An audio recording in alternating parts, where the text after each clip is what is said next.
Hello and welcome to Common Ground, an inside look at Suffolk County. I'm your host, Sheriff Steve Tompkins. Now listen, this show is just jam-packed with some of my favorite people, and we're going to begin today with the Mayor of Revere, Mayor Dan Rizzo. And first and foremost, he's a good friend definitely of the Suffolk County Sheriff's Department, but he is also what you call one of those incredible public servants, and he does a lot of great stuff for the folks in Revere and across the county.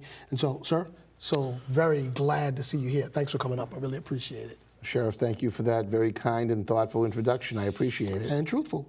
So look, let's start with the burning issue. We can get to all the politics later, but let's talk about the casino and what's going on down there right now. So we know that East Boston voted it down. The residents of Revere voted it up. Where are we at now in the process? So back on November 5th, as you alluded to, East Boston voted in the negative. So that original project, as was slated, went out the window. Okay. To salvage their plans and go forward with a proposal, they wanted to take advantage of the positive Revere vote. So they kind of reassessed their plans to see if there was enough land on the Revere side of the Suffolk Downs property to go forward. And lo and behold, there was room on Revere's property to build the same type $1.3 billion resort-style casino facility. Okay. So we collectively approached the Gaming Commission and asked for permission to modify our plan to pivot the project from the East Boston side over to the Revere side and continue on with the plan. The Gaming Commission agreed with that and saw that it was allowable within our host community agreement that both Revere and Boston had to negotiate on their own. Within our host community agreement, we had a provision that allowed for development in Revere, but the Gaming Commission said to us there was going to be one caveat, and that was that our residents would have to come out and vote on this new project. Oh, second time. Yes, okay. A second time. So that's scheduled for February 25th. So now the first vote, was it overwhelmingly in favor, if I remember correctly? By almost 2-to-1, Sheriff. It was almost 2-to-1. Revere residents came out and supported it. And I think one of the reasons why, Revere is kind of unique. Roland Marullo, who is a former Revere resident, now an author living out in California, wrote a guest editorial in the Boston Globe talking about his days of growing up in Revere. And while he's not a huge proponent of gambling, he said if there is ever a place for gambling to take place, Revere is one of those places, because we have been home to two racetracks, one Wonderland Dog Track, the other one Suffolk Downs, for decades, for close to 80 years. So I believe that's why Revere residents support and continue to support the notion of a resort-style casino at Suffolk Downs, because, for all the reasons that's laid out in the host community agreement, revenues, jobs, things like that. But you got to remember, there's also 800 jobs at stake at Suffolk Downs. If this facility goes anywhere but Revere, there's no doubt the ownership has made it very clear those jobs are going to be lost. They would close? They will close Suffolk Downs. Really? They've been losing money for years, and there is not an appetite with ownership to keep it going. So they would absolutely close Suffolk Downs. And so the Commonwealth as a whole starts off at a negative 800 job loss. Wow. So I think we've got a very, very strong application. And by the way, our friends over in East Boston, it wasn't, East Boston didn't take a vote. It wasn't a unanimous vote against the proposal. There was only, I think, 800 votes difference between it passing and not passing. So there are thousands of East Boston residents that supported the project, that continue to support the project, and will be the beneficiaries of all the same things that include jobs and revenues and local investment and things like that that's going to enhance their neighborhood. So Boston would realize some of the revenue that would come downstream? I thought that with this new configuration that Revere would just get the host city revenue. So there is what's called a host community. Revere is the host community. Right. There's also surrounding communities. Okay. they would become a surrounding community. But surrounding community agreements come with benefits. Oh, okay. And that includes, in the case of East Boston, millions of dollars that will go to their neighborhoods. Oh, okay. And hundreds of jobs, and certainly probably in the millions of local investment that people will spend in the local East Boston business community on goods and services. So Right. it's still going to be very, very good for East Boston if it winds up in Revere. Okay, so let me drill down to a few specifics. One, you say there's enough land on the Revere side. Yes. Okay, how much? What are they going to build? It's going to be a casino. Are they going to have the requisite hotels and restaurants and amphitheaters for shows and the whole thing, or is it just the casino? No, it's going to be a true resort-style destination casino. Okay. In fact, when you talk to ownership, when you talk to Mohegan Sun, I mean, clearly they make money on gaming, but they always refer to it as an entertainment complex because it's going to have two hotels. Two? Yes, two hotels. Okay. There'll probably be a total of somewhere in the vicinity of 500 or 600 hotel rooms. And one of them with sweeping ocean views. The other hotel will overlook the racetrack, which will be spectacular. That's nice. There's 130,000 square feet of retail that includes shopping and restaurants. There's also going to be a world-class spa if people like, let's face it, who doesn't like going to a beautiful spa every now and then? Exactly. So it really will be a true destination for people to come and a real adjunct to what Boston already has with the Convention Center and the World Trade Center and all that. Right. As another place for people to go and visit and take advantage of in the city of Boston. So now let me ask you this about congestion, traffic-wise. Yeah. Would they have to redo some of the pathways, the streets? I mean, with that, you're going to have a number of folks because we are a major tourist destination also, New England, Boston specifically. So you're going to have a lot of people coming down to go to the casino. What does that do to the streets and byways with folks trying to get in and get out? Well, that's actually one of the great byproducts of this project. Unlike any other development that would possibly take place at that site of Suffolk Downs, Mohegan Sun is going to spend about $40 to $50 million on road improvements. We would never get that with any other project that would go to that location.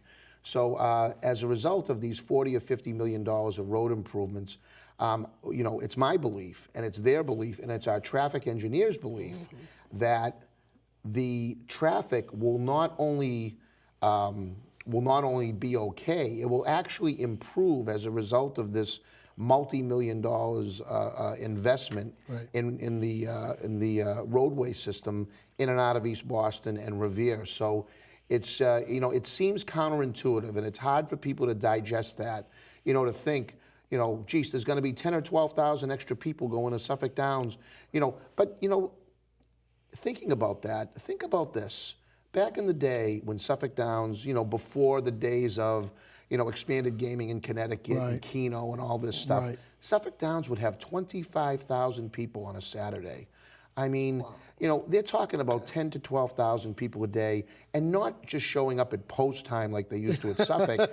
They're going to be showing up at all given times of the day and night. So, traffic is going to be, I think, at the end of the day, a conversation that will not even be up for discussion after it's open. But right now, people are apprehensive, and you can't blame them. But, we've done the city of Boston back in its day when they were negotiating their host community agreement, City of Revere certainly. We've done our due diligence, and we believe and continue to believe that traffic is going to improve as a result of this project.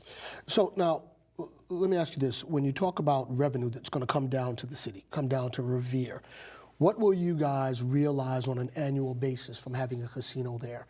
Two-part question. How much would come down, and then how do you utilize those funds, that extra revenue? Okay. So prior to them opening, the city of Revere will receive $33 million in upfront payments. In years 1 through 4, we will get a minimum of $25 million a year. Years 4 through 7 will get a minimum of $28 million a year. And years 7 and after will get $30 million a year. Those are minimums. Now, we also have a tie to gross gaming revenues. They anticipate doing about $1 billion a year in gross gaming revenues. at $1 billion a year, if they were to hit their target, even in year one, the City of Revere gets 4% of that, which is $40 million. So, you know, there's really an awful lot at stake, you know, for Revere. And as I say, you know, and, you know, you represent all of Suffolk County, so certainly East Boston sits within that, you know, within those confines. And Winthrop, by the way. Winthrop is also Suffolk County.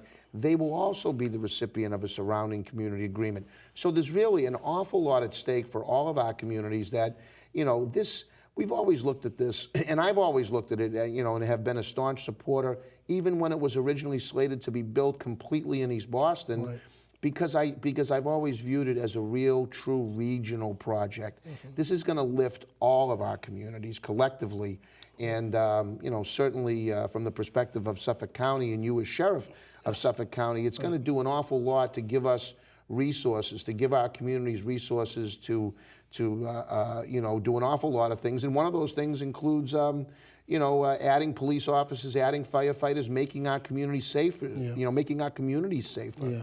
So those are certainly things that are important to me. And this is a follow-up to your question in terms of what are we going to spend this money on? Because, you know, clearly, you know, we're not, you know, it's, you know, we want to be prudent and we want to spend the money the right way. And so, you know, as I say, you know, police and fire, public safety in general, I've made it very clear since since the first day I announced my candidacy for mayor that public safety was going to be my #1 priority and should be any mayor's #1 priority. You know, of course, we have to invest in other things: public works, you know, public education, you know, parks and recreation, all those types of things, and they could all use an awful lot of help. I mean, since the economic downturn, and certainly since the days of 2008 and these 9C3 cuts that we had to endure under then Governor Romney, you know, we've been digging ourselves out methodically and as diligently as we can, but this is going to be a big boon to us. So talk to me about housing now. So you have, if this happens, you have this additional revenue coming in. Do you then kind of repurpose some of those funds for moderate and low income housing? How does that work? Well, you know, we try and increase our stock of available affordable housing, you know, and you know, we certainly, I believe in the City of Revere, do all we can to make sure that that's available to people. We could always do better, and we could always do, you know, there's certainly a need for more. But, you know, one of the things in Revere, other than commercially zoned areas, we're very built out. Revere is a very small and dense community. So, you know, housing, you know, we are currently, you know, we have our TOD project down at Wonderland, where we just broke ground on 194 units of apartment living. Really? I didn't know that. So Wonderland, that's not the old dog track? Is that the area right across the street, all in and around that area? Across the street, the Wonderland Blue Line train station. No kidding. I didn't know that. Okay, so you just broke ground for that. When will that come online? A couple of years down the road? No, I mean, probably a year from now, you will see. You will see the first tenants moving in. So is that mixed income? Is that what is? It's not. You know, it's not being built. You know, it's being built as market rate. You know, and I think a lot of that has to do with the market. The market kind of dictates as to what's being built. So this proposal came in as part of the overall transit-oriented development project that was started many years ago, prior to my becoming mayor. You know, but now we're starting to see some of the fruits of the public money that was put in. I mean, almost $80 million of public money was put in to spur some private investment that we're now starting to realize.